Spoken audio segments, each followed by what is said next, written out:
Perhaps we can begin with some easy breathing, depending where you are in your day, whether it's the beginning of your day or the middle or end. It's always a good opportunity to just take a moment to feel your breath, experience your breath, and to use it as an anchor just to gather your awareness, to ground and root, to center ourselves for this moment.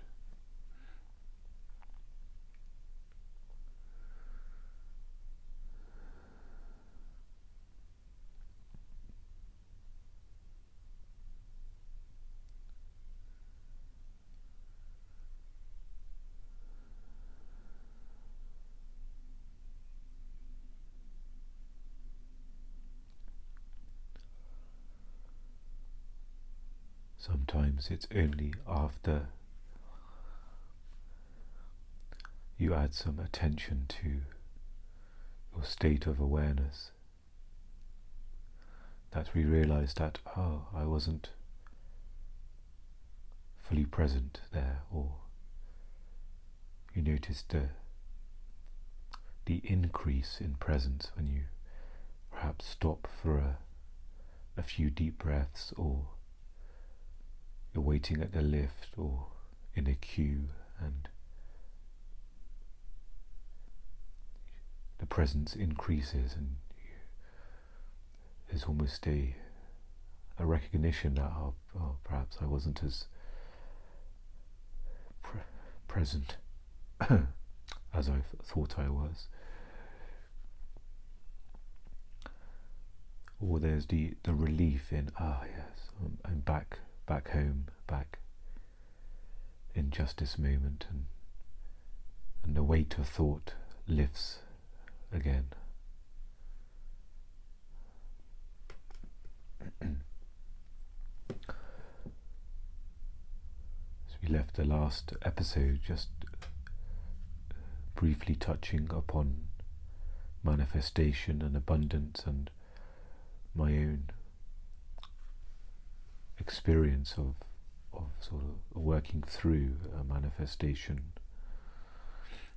And again, I find that's quite a heavy word. Usually, sometimes the association to that word can sometimes blur or interfere with sometimes the simpleness of abundance or a manifestation in a light way of just, okay, that's what I'm communicating to the universe. That's perhaps what's needed in my life. Okay, and then there was the pointer of perhaps leaving it with life to deal with, to life to help with that arrangement.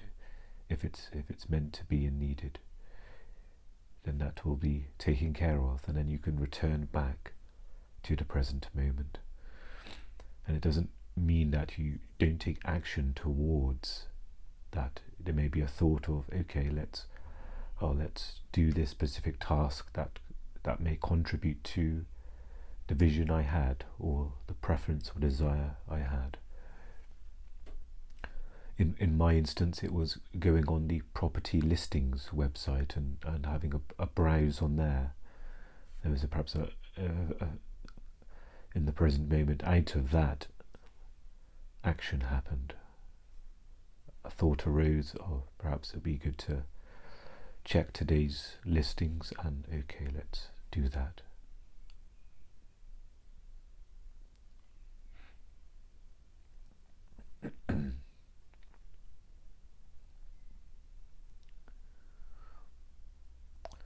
And today there's a sense of wanting to talk about the pain body today, and my recent experience of perhaps, to put it in a kind way, perhaps a movement of the pain body. Sometimes the words we use can can also can perhaps provoke thought or identification. For example, I could call it a pain body attack, but then sometimes perhaps that might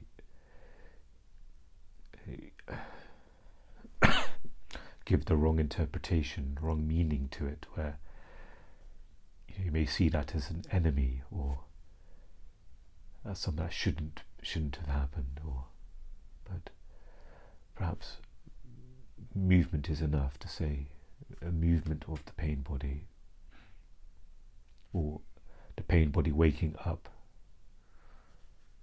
for a time.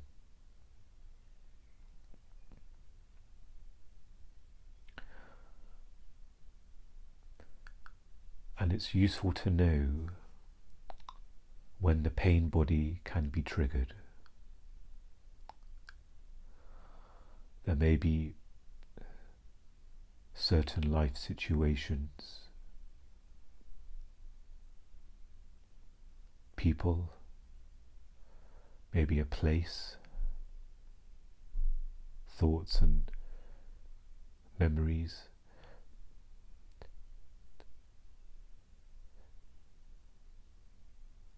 and it's useful to know, okay, by going into the situation, there well may be a pain body movement. It may awaken.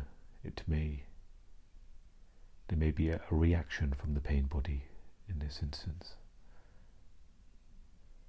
Quite often when the pain body arises and wants to, as Eckhart would say, feed on our thoughts or feed on our reactions, whether it's, kind of shouting at somebody or reacting verbally to somebody, if that's the pain body kind of grabs hold of those senses as well.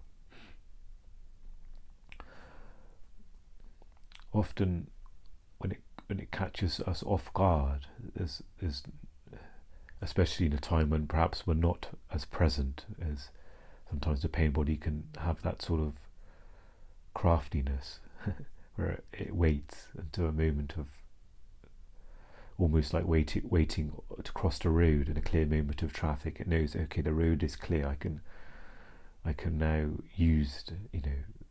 perhaps use the thoughts and re-energize the pain myself, speaking as the pain body for a moment, or I can channel it through an angry reaction, and I can re-energize through there.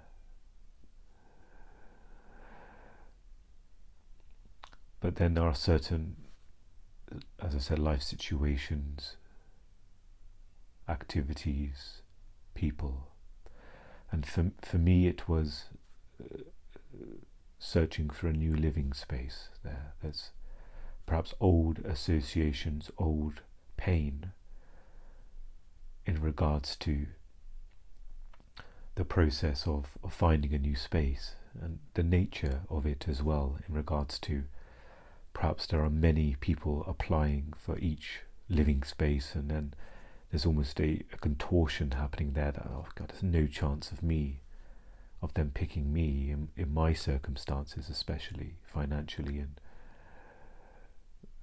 the position I'm in. And so there's a natural, for me, it's a trigger there. There's almost a panic and a deep pain of it's not fair, perhaps, or why is it so hard, or it's everything's so lacking. And that seemed to bubble up, and in the middle of the night, just gone 4 a.m, I woke up and the pain body was in almost full flight. It was, to perhaps compare it to a storm. The storm was now passing through. It was those howling gale force winds, and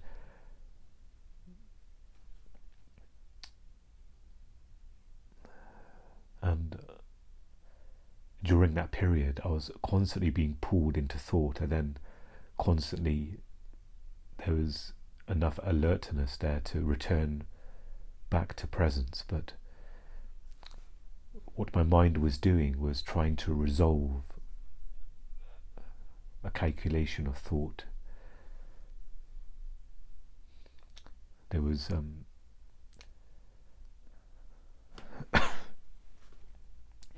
the calculation was, okay, shall I live in this location or that location?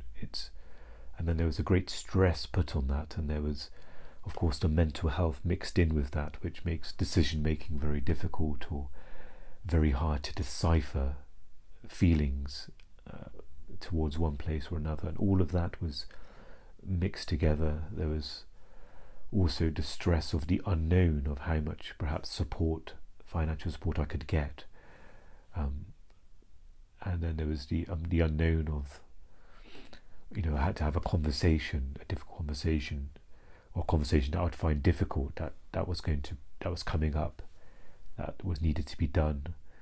And so all of these sort of, all of it was a huge trigger in that sense. There's, perhaps old emotions and pain body in regards for me in having difficult conversations, or the build up before the difficult conversations, the rumination of perhaps, the mind wanting to rehearse what needs to be said and then worrying about forgetting that, and all of that stuff. And so it was almost a perfect storm, the pain body, a feast for the pain body to kind of react to.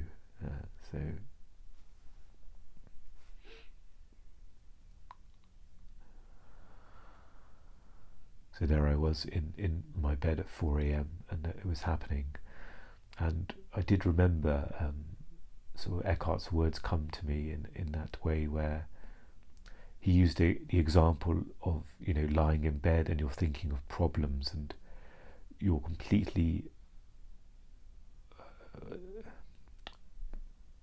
blocking or blinding yourself to the present moment of being safe in a warm bed.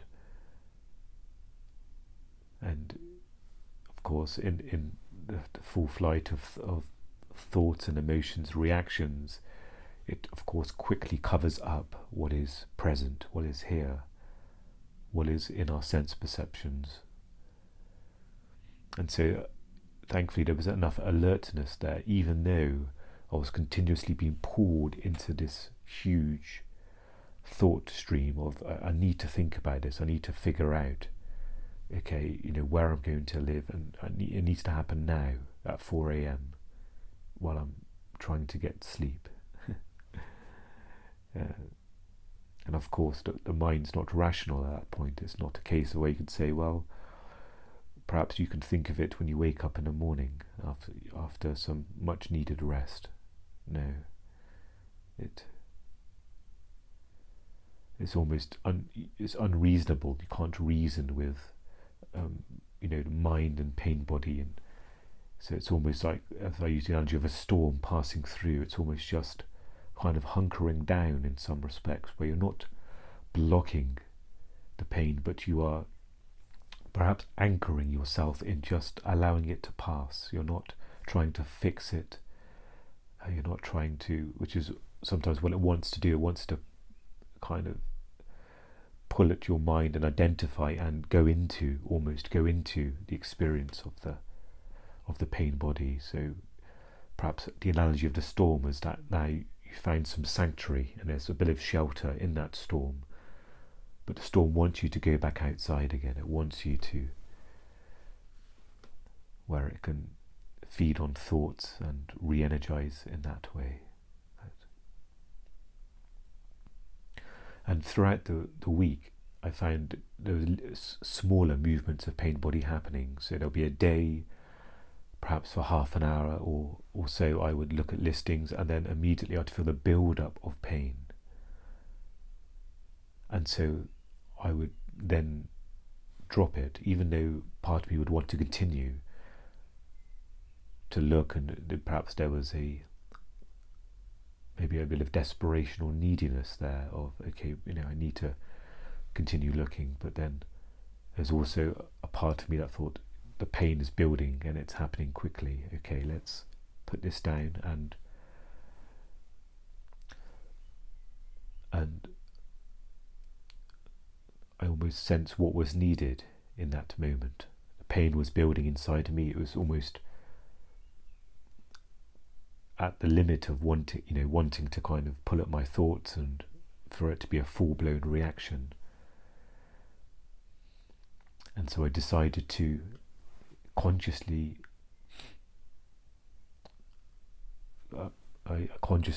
began cooking dinner. Even though it was the afternoon, there was a moment, okay, perhaps some movement is needed here, something else is needed.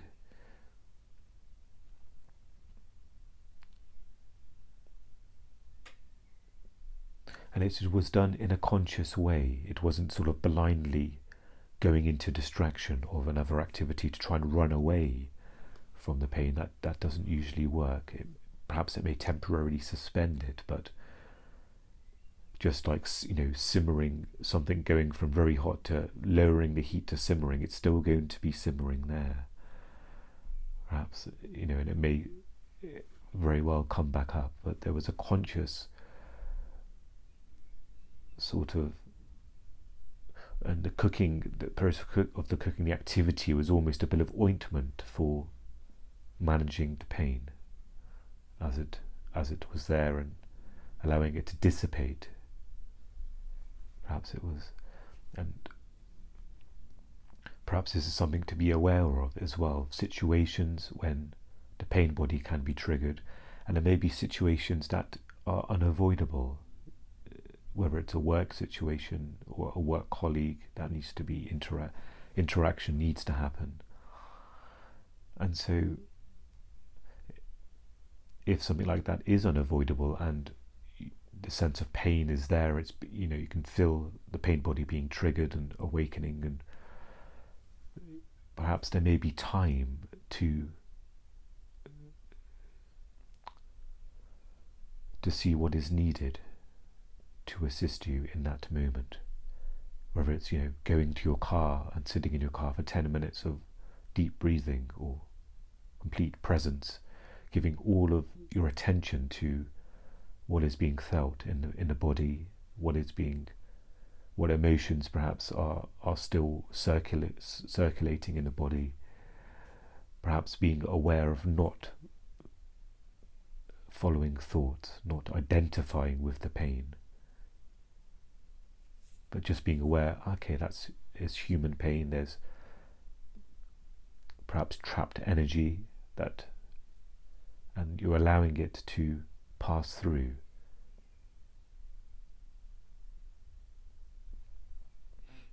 Maybe walking is also a very helpful activity if there's an opportunity where at any point these old emotions arising within you, walking can be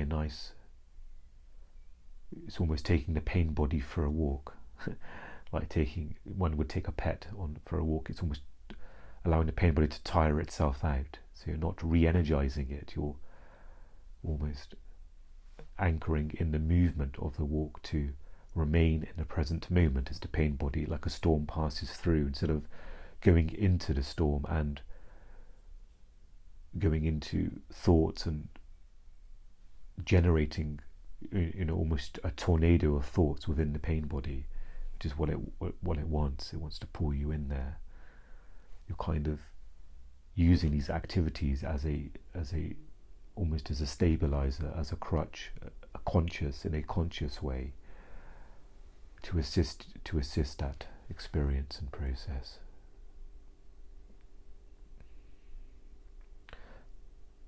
And maybe there's something that can be done beforehand as well. Perhaps going into a situation or interaction with somebody or a task, perhaps heightening your presence, whether it's just sitting for a few minutes beforehand in silence, or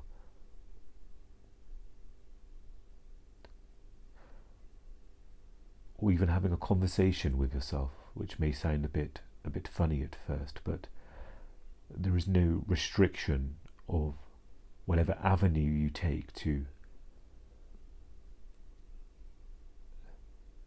connect with your essence. People talk about, there's the book called Conversations with God.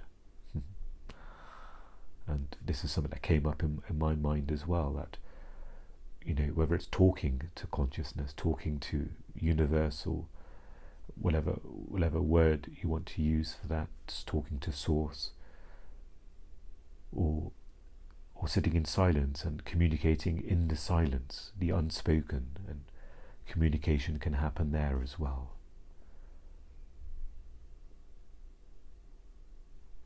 Or whether it's doing a mantra, chanting in your car, perhaps to sort of almost generate a sense of rootedness before going in there, before doing that activity or going to the place that may awaken that pain.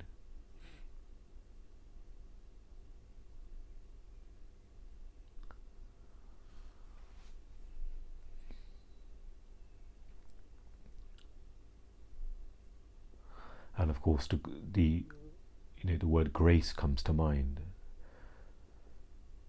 in regards to there's nothing needs to be done to actively reduce the pain body. It is in the non-reaction that the healing takes place, that pain body diminishes and begins to recede, and perhaps diminishes in the entirety itself. Each time it arises, it's not able to re-energize, and the lesser the pain body, the more it, perhaps let's use the word diminished, the more it diminishes. And it's not a goal to, okay, I feel like it's diminished more now, okay, I'm making progress with the pain body. There may be a thought of that, that's fine. But you're allowing almost a flow of life just to unfold within you, and you are not adding to it as well. When taking this form, it's very safe to say that most human beings perhaps has a pain body. That's perhaps fair to say. I'm not sure, maybe there's a select few that had extremely small pain bodies, and maybe their work in this form is very little, but let's safely assume for many there's a heavy pain body, or a pain body where perhaps trapped energy that wants to be released, that wants to flow freely. And so that's what you're working with here. Each time it arises, you are tending to it. You are allowing more of the trapped energy to be released again, and you are working with that as it arises.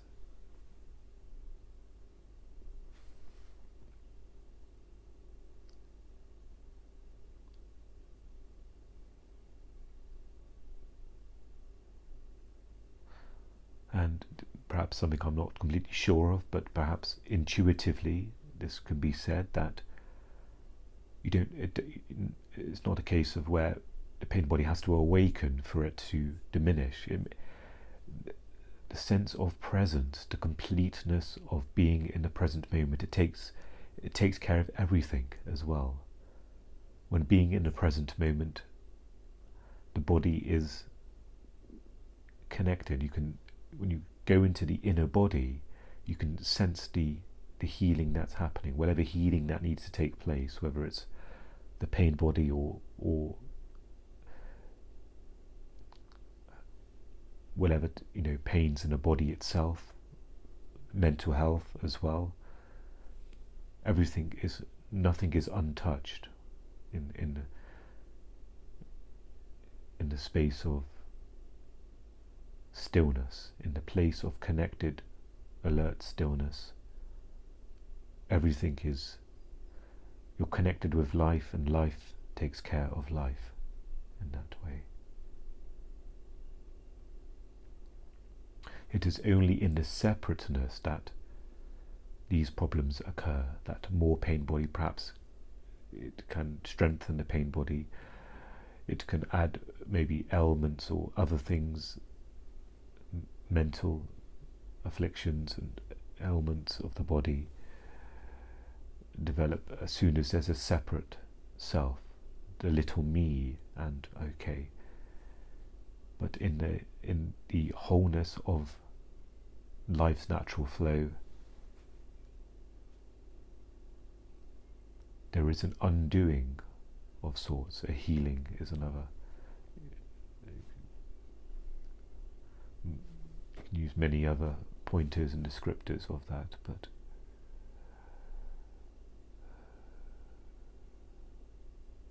non-resistant is another. Surrender.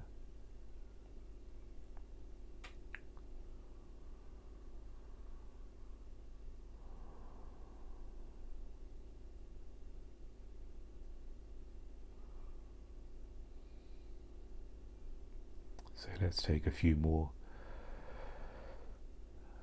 deep breaths. Let's allow our bodies, our minds to just be at complete rest.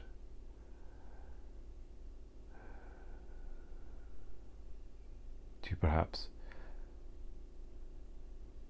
connect with the flow of life in this moment, the unfolding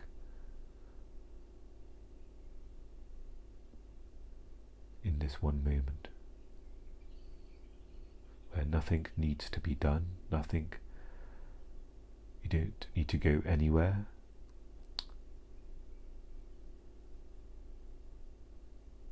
You are simply here.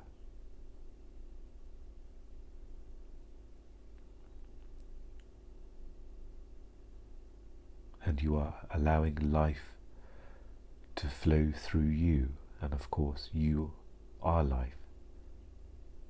So you're allowing life just to flow.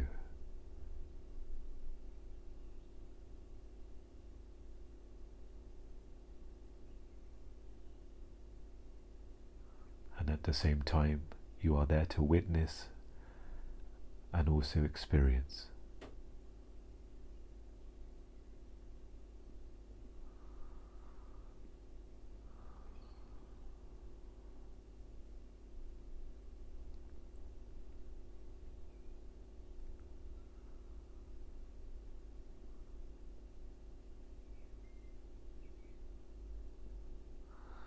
And whatever needs to be done, if there is an action that needs to be taken, it will arise from here. The next unfolding, the continued flow will arise from here in this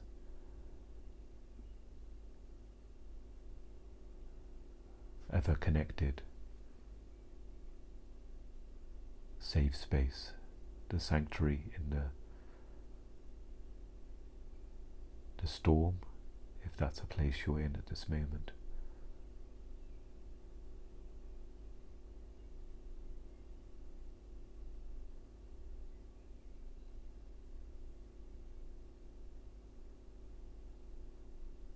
Or just simply residing in your natural peace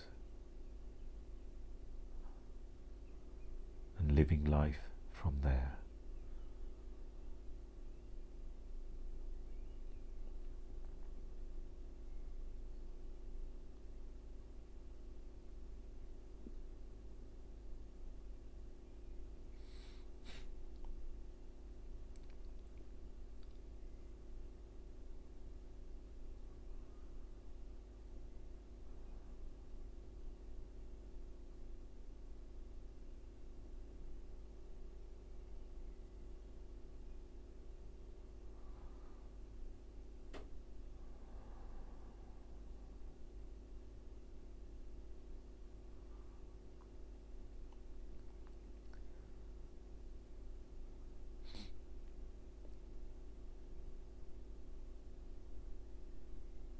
And when you are connected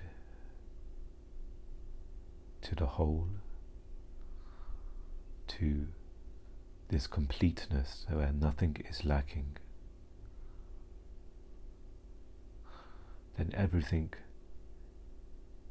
can also become a play, just circling back to manifesting in abundance. It becomes only relatively important.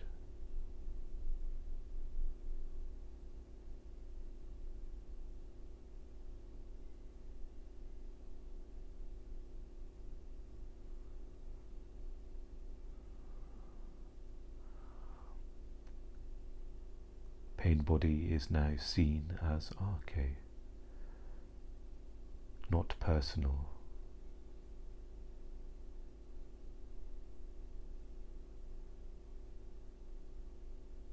Not even your pain body, just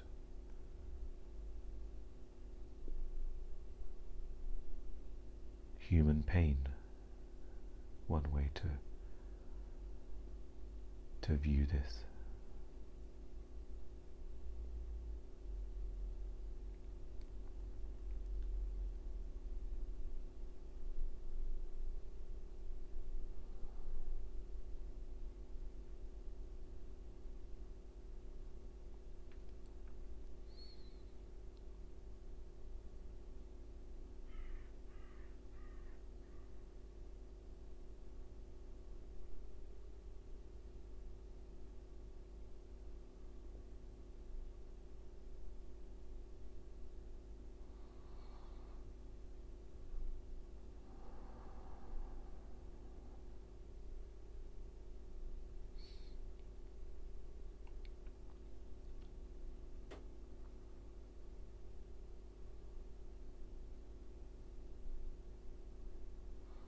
No waiting for the next words to be said.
Perhaps I'll end this episode by reading some poetry that from time to time poems come up within me, and part of my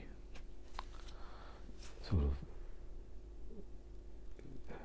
creativity that expressed through story as well as poetry as well.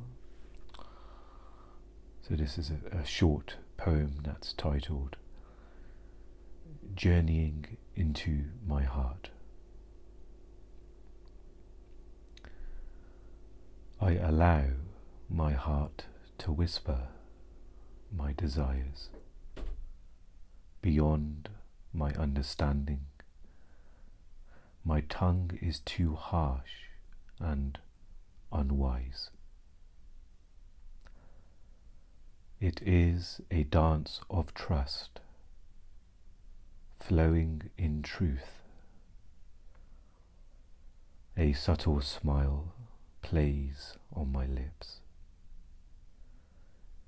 in the knowing that I am nurtured, I am cherished, I am loved, always. All is okay.